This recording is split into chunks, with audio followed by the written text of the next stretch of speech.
Warning. Ultra. Warning. Ultra, ultra, ultra, ultra hot take inbound. Warning, warning. Scorched earth hot take inbound. Is this like the new red pill attack on people? The way that they present divorce is that women are just these evil, malevolent creatures roaming the planet looking to entrap men in these horrible marriages that they can divorce them in. Thank you. I loved my fiance, but after this, things changed forever. 2 years earlier, our life together had seemed so promising. I knew he was the one as soon as I met him. I had broken up with my ex-boyfriend a few months previously, and I was ready to meet someone new. So I signed up on the dating app, Bumble. And that was how I found Jelle. Jelle's a Dutch software engineer working for Google in London. He was kind, quirky, and funny. I was a school physics teacher. What are they doing with their voice we were both quite nerdy science types, and I loved how active he was, always going around running or climbing in his spare time. We were both so sure the relationship was right, and we told each other during our second date, this is it.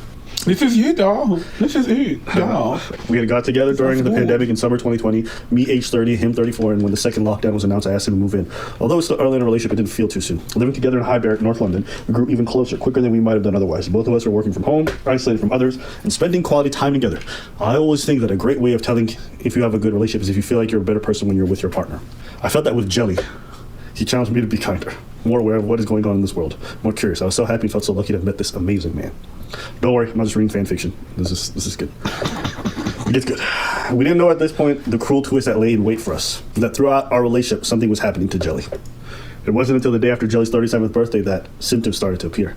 He woke up feeling dizzy and nauseous. At first, we just assumed it was a hangover from our celebration, but the symptoms never went away. Instead, they grew worse. Then about a month, he was vomiting all the time, and he would plan a few trips abroad, but we had to cancel it because Jelle just wasn't feeling too welly.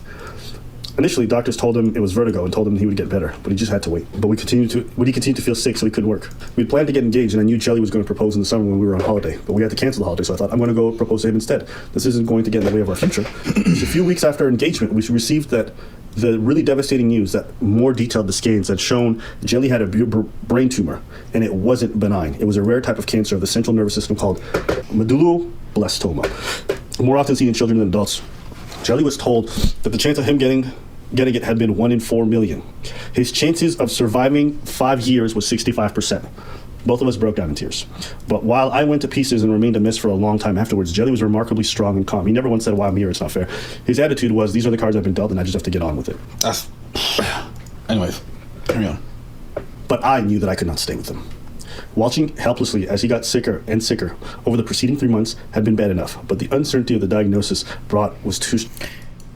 This might be a really hot take. Warning. Warning. Ultra, ultra, ultra, ultra hot take inbound. Warning, warning. Scorched earth hot take inbound.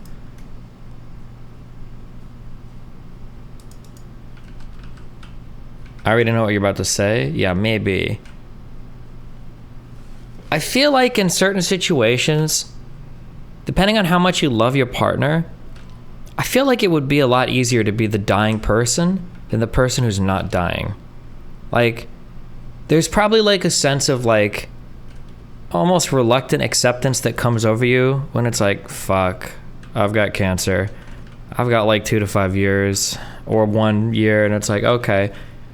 And then like I feel like there's a mode that your brain turns on to where it's like, well, this is what we've got, and like this is kind of the path forward.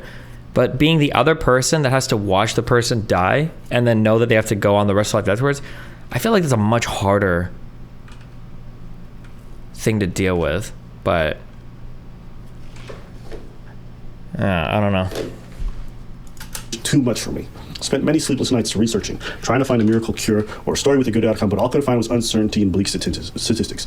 Not only was there a significant chance of the cancer returning in the future, but there was a possibility of long-term and sometimes delayed side effects from the radiotherapy and chemotherapy treatment on his brain. I felt like the man I loved was slipping away from me, and I'd been so close to having everything I wanted, and all of a sudden, it had been snatched away. I couldn't eat or sleep. I was suffering from panic attacks. I told my mother and his, I can't do this, I can't stay with him. They warned me not to tell them the decision until at least after the surgery, so I went to stay at my mother's, and in late September, Jelle went to the hospital for 17 hours to remove the tumor. The operation was successful, but he'd been left with quite severe brain damage and had to get used to living with disabilities. He had double vision, paralysis on his right side. He also had motor skill issues and had to learn how to write and walk again. Despite all this, he had coped amazingly well. Me, less so. We had a brief conversation about our future before surgery, and I admitted I was struggling, but there's a chance it can be cured, he protested. I ended our relationship 2 weeks later. He was still recovering in the hospital, and I sat and I faced him on a chair and told him I couldn't stay with him. I can't see a way I can be happy with him anymore. It only really affects those around you. Okay.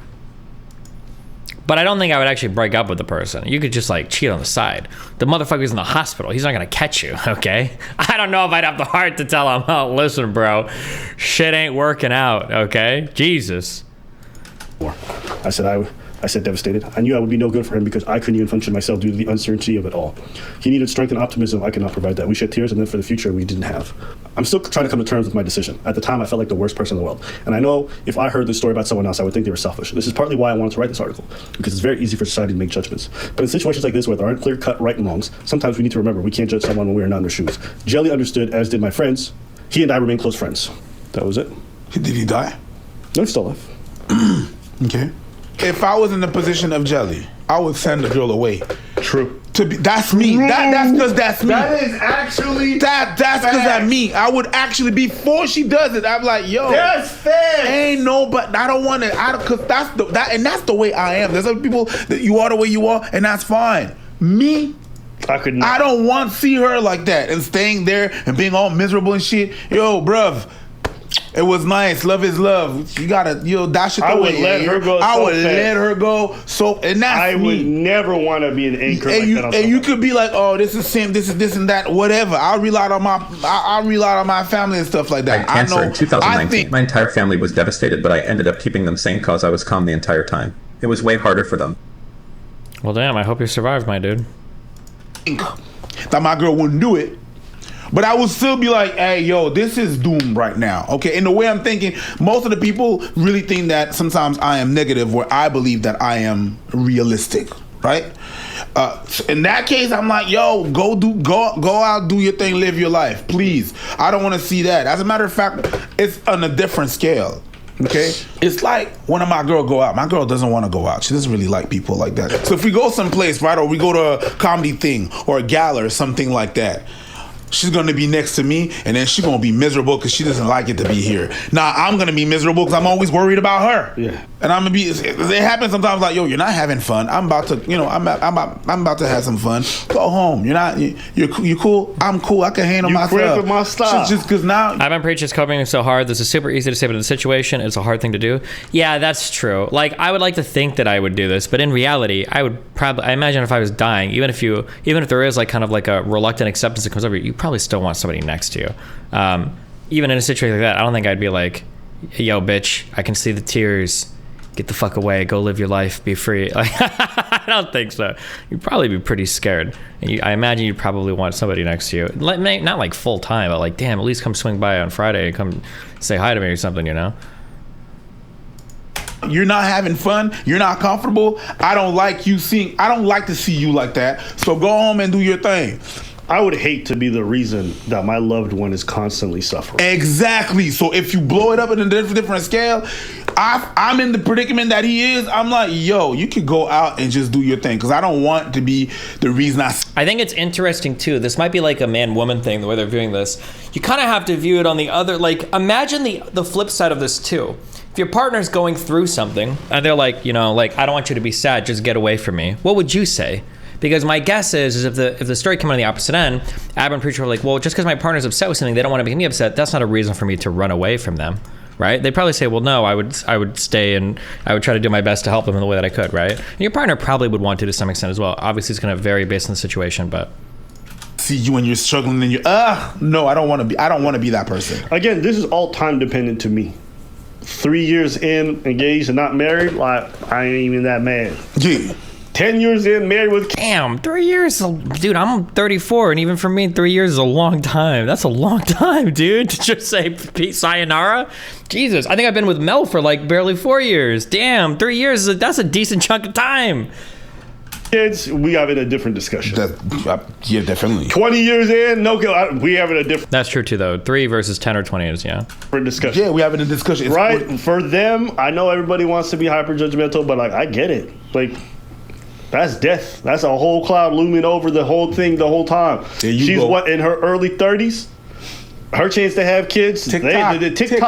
Y'all be talking about that all the time. Biological clock, all these things like that. That's a hard one to stomach. Yeah. Also, living with somebody with a disability, if that's not what it was at the beginning, and like in the first 2-3 years, you find that that person's no longer going to be able to walk or use their body much, like that's another thing too. Like, listen, y'all can say whatever you want. If I get with a girl in the first 2 years and then I find out for whatever reason she can't have sex ever again, move past the 6. If I find out she can't have kids, I'll find out she no longer gonna have her legs or arms a few years from now. Bye. I understand that she left. I understand that she left with the circumstances and everything and stuff. It can be like take a toll on you. Okay, was it selfish? Absolutely. Yes, it was. I don't think that being selfish is inherently a bad thing. It's a thing, right? And depending on whatever, how you do it, it becomes a good or bad thing. But yes, you were thinking about yourself and your well-being and how you would, and I understand that, and your feelings were gone. You did the selfish thing. You said, you know, let me duck out of here because I'm not going to be happy. If you figure that you were not going to be happy, and if you didn't view your man the same way, that's for you. I understand that. But if miraculously he becomes better and he finds another girl and he's happier then you get. I want to go back. No, I can't. Me on the side of Jelle, if I saw that, no, you can't go back. I can't rely on you. You was not there for me. So I could. We're friends and everything. This reminds me of the movie Breaking the Waves. This back. Newlywed couple. Husband is in accident and in hospital. He has her go out and sleep with other men since he can't sleep with her. Good feel bad movie. Wow. Tragic. Well, what do you say to somebody who said she was about to be married to this guy through sickness and then health? What do you say to those people? Yeah, she didn't get married to him. She got engaged. She was about to. She didn't get married to him, so she didn't sign the vows. Do you think that would have changed something? Nope. Okay. And to those people, I say, it is what it is. I think those people that say through sickness and I think you're right. But some people, like, again, we said that before, right? We already had this conversation where talk that shit. Marriage to some people is not really what the vows and everything and stuff. It's really about the wow, the pizzazz, the gold, the ring, the ceremony, the showing off to people, the boasting. You understand what I'm saying? Yeah. That's what they want. That's the wedding day. They want the wedding day. They don't want a marriage. They want a day. They want that day where everything is all about them and they want to live that. Maybe that's that as well. They don't think about the vows. Motherfuckers don't think about the vows. Even when most people, I could say this, that most people, when they say them vows, they don't really understand the vows. When they sign the paper, it's not really about the vows in the paper. Most people. I could say that. I think I think a lot of people who are doing all this talking, they got their own breaking points. They got their own things that if their partner wasn't doing or wasn't able to do, they would cut. Absolutely. I know a lot of these men be like, see, women aren't loyal. If you found out your girl wasn't down to bang you no more, or if your girl, let's say, lost the ability to have kids and y'all never had kids, I think a lot of you guys would abstain your everybody marriage. got a breaking point. So when they say all that shit, through thick and thin, through bad and good, through this and that, yeah, okay.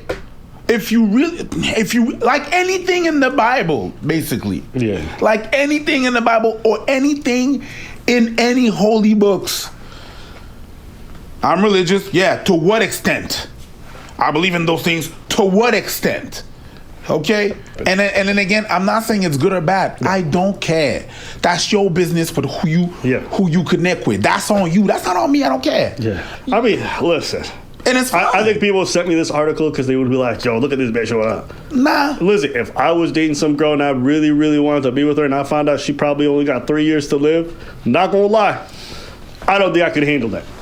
There's not a lot. And there's not a lot of people that could. Yeah, it's different when you 20 years ain't married. Like, if I was with the same person for a day, okay, we talking something different. If we, like, in the first 2-3 years and I find out you dying in 4 or 5...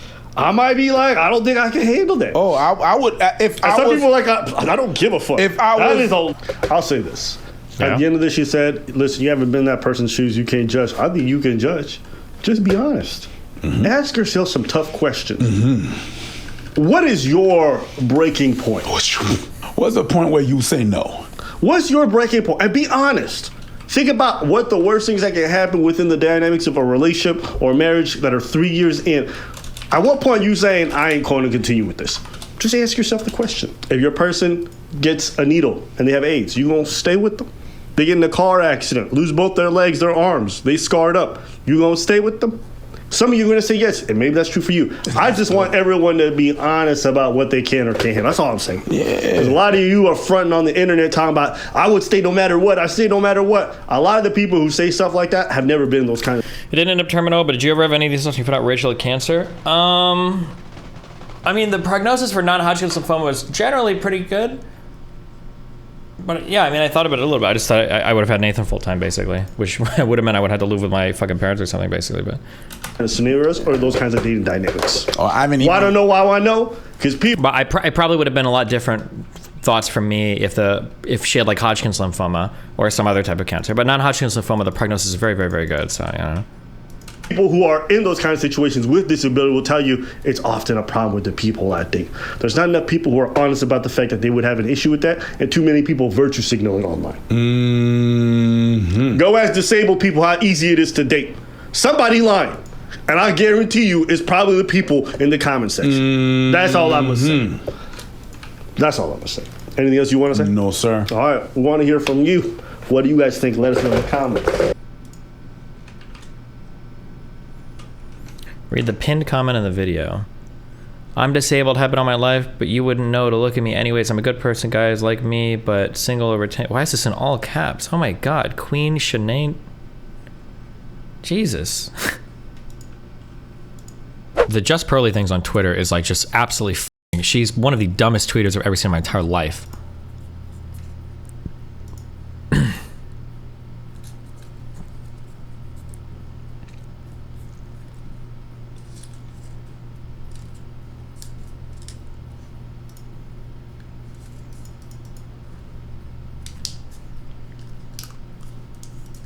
Why does she call me? Why does she keep calling me a reaction channel? Is this like the new red pill attack on people? I don't know why she keeps calling me a reaction channel. I'm pretty sure like more than half the content they do is like reacting to things, isn't it? Like outside of her, I thought that she has her show. She might do a couple shows, and then everything else is usually her sitting reacting to a video. I don't know how to find the fucking normal videos on her channel. This is like all cut up from like one thing, past live streams. What up, guys? Welcome to the Just. So this is like a reaction. What is this? I think this might be a show. Welcome to the Just. Okay. This is a show. This is another show she's on. This is a reaction. As well, Jack, he had like lung cancer.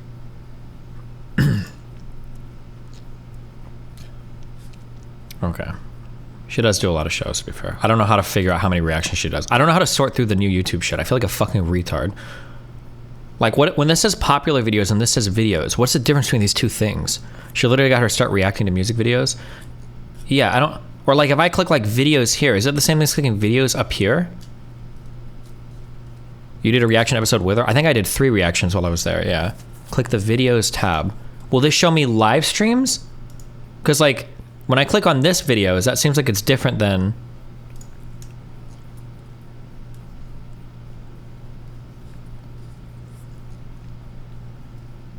Women are too fat nowadays and they don't care.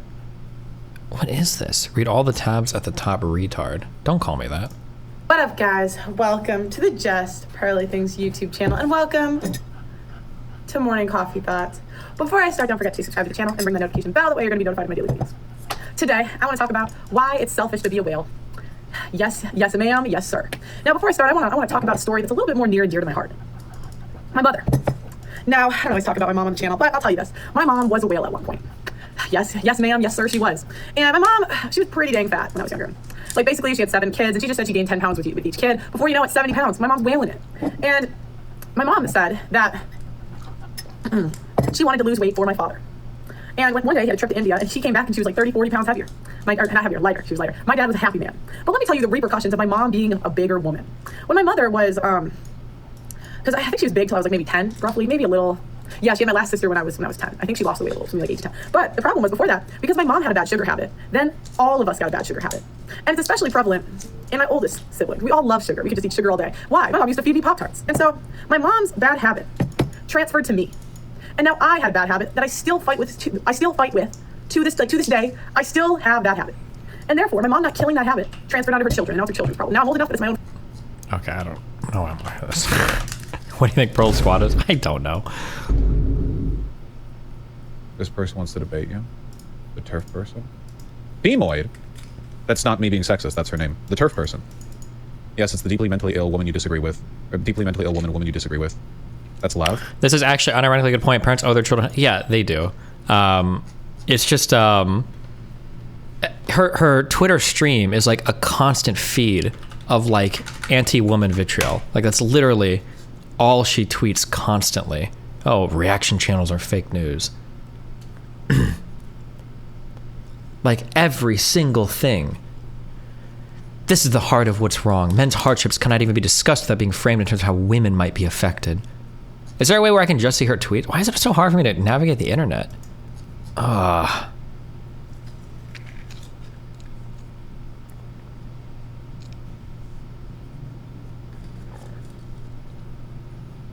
Spoken to divorce attorneys about this. They typically will not advise men to fight for custody because the odds are so grim of winning. Man will deplete his entire life savings with a faith shot at custody. Right, it's almost like you can't learn everything from stats. You should almost sit down with lawyers, judges, men, women, and all the people involved. Educating men about the very real risk of divorce is not fear-mongering. If you buy a car, don't you want to know what is and isn't under warranty? You cannot deny that men are discriminated against when it comes to getting access to their children. The gut reaction is to defend women. Why are you fear-mongering? Women have it hard too. Not all women are like that. I have listened to men cry about having their kids taken from them. Men speak to me about wanting to kill themselves or not being able to see their children. Why can't we speak about men's issues without making about women? Child support and child custody system actively discriminates against men. Child support, alimony, primary custody. Is life better only seeing your child every other week? This is within 7 hours, by the way. We haven't even gone through 1 day's worth of tweets. It's just like constantly, like just. I say women can get screwed over in divorce as well. Men tend to gain value, say age, though not necessarily true for women. She says, so now the guy has to pay her because she aged? LOL. Maybe that would be incentive to, I don't know, not leave your husband. Twitter is so shit. Pressing remorse should take you to a new page. I don't know.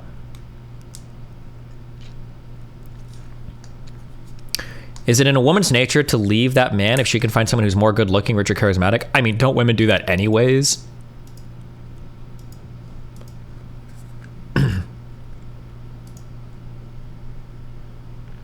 Oh my God.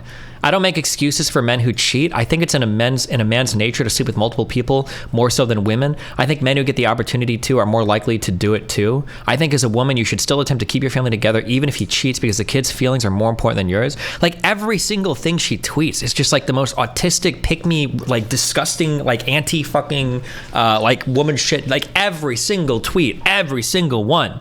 We're on May 2nd. This is just yesterday. Destiny, it seems you're fighting against a bot. I mean, literally someone else is tweeting constantly. Yeah, I don't even think it's her. I have to stop. Like I said, I need to stop engaging. I am getting baited. Her and Rolo. I already blocked Rolo on Twitter. I should just block her. There's literally no point. Women as a whole have implemented policies that have destroyed the family structure, which has in turn destroyed society.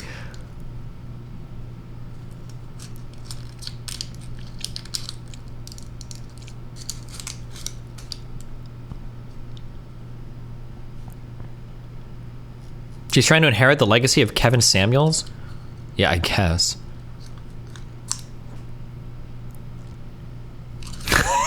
Oh, wait, what? Hold on, is this real?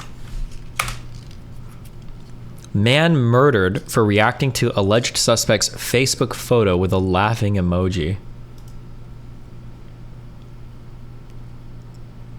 What's funny? Trying to get some bread, huh? Oh, shit, I don't know. You're the one on my dock. Nah, you always on some funny shit. The fuck you even react to my shit for anyways? I'm ready though.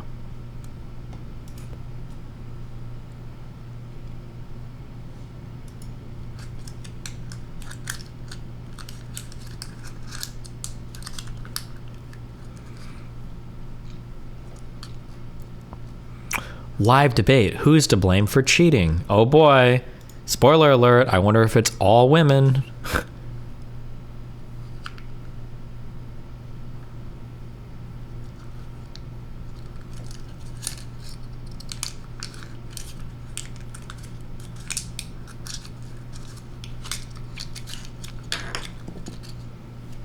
Pro reacts to why avoiding marriage is not enough. Oh, you need to avoid relationships too? God, these people must be so miserable. Oh, they are miserable. They're all like single or like fucking hate each other. Yes, yeah. Wasn't Kevin kind of at least bound to reality when it came to his critique of women? It would always be like single mother of two getting reality check. No, that is true. He would be, Kevin Samuels, from what I saw, even though a lot of black women fucking hated him, was at least relatively grounded in reality. These people are just like in total like fucking fantasy land. There are amazing wives and mothers out there who would never in a million years think of divorcing or leaving their husbands. I just don't like that, like the way that they present divorce is that women are just these evil, malevolent creatures roaming the planet looking to entrap men in these horrible marriages that they can divorce them into. Like, it's so absolutely fucking cringe. And it's so cringe too because every time I'm on these shows, they will admit over and over again, single fathers are okay, single mothers, fun use only, single mothers avoid, never get with a single mother, never get with a single. But then when you come and you see them on their Twitter feeds, it's like, oh, single moms literally have it made. They get alimony, they get child support, they have the whole world open to them, they have no negative repercussions, they fucking, like, Jesus. You probably hire someone to constantly tweet, just someone hired from India? Actually, probably, yeah. Maybe, actually. That's true, it could be.